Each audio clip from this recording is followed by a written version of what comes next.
Do you know that O.J. Simpson had his own prank show? And I'm talking after the murders. I'm Mel Z. I talk about death, true crime, and other weird pop culture stuff. So if you're a weirdo too, follow me.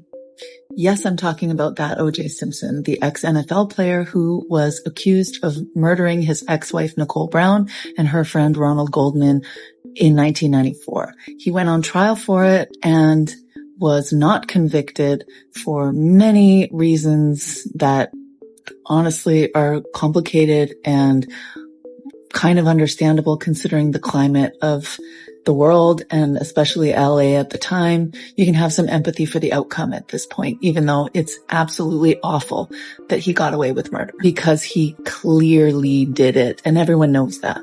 After his acquittal in 1996, he probably expected that life would go right back to normal and that he would be back in with his golf buddies and people would love him as much as they had before, but that was not the case because it was generally accepted that he was guilty, and so people abandoned him as they should. After the trial, Ron Goldman's family took him to civil court and he was found liable for the deaths of both Ron and Nicole.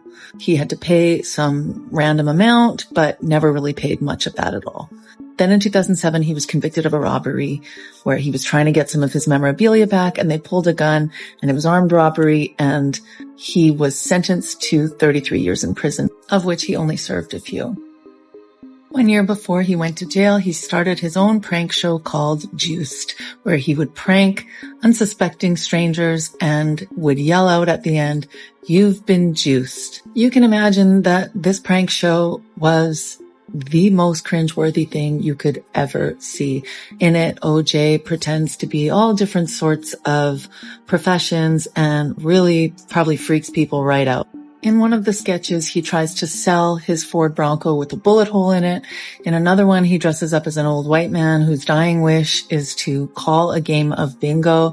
Otherwise, it's just random things like this at a fast food window or playing golf with some guys, and it's incredibly difficult to watch. Search it on YouTube.